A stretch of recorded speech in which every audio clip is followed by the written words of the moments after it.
cá mà ta la đó Lúc kia nó chia sẽ chúng nó cố rồi hả? số nuôi nó chia nè, ok. Số nuôi nó chia.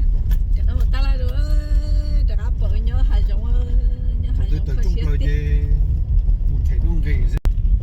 Trong lời về một thể nông gây gì? Yêu cháu nó là yêu khứ rồi.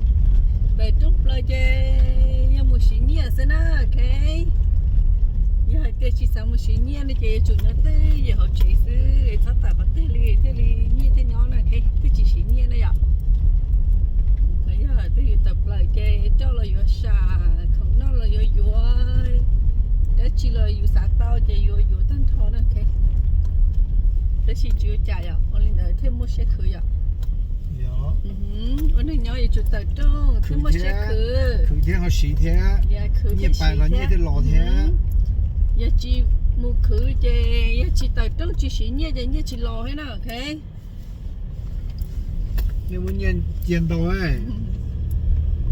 Như chỉ lò nữa. Như chỉ á.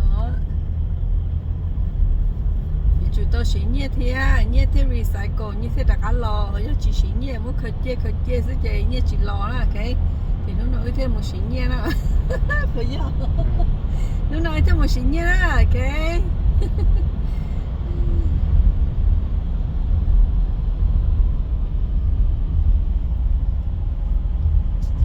Bên nó mà chả chết chẳng xí nữa, chỉ cái ly đã bên nhau nè, đã dọn mấy bên nhau California nè. Cái mấy xí lò nhưng chỉ cho ra chỗ liền rồi, biết không?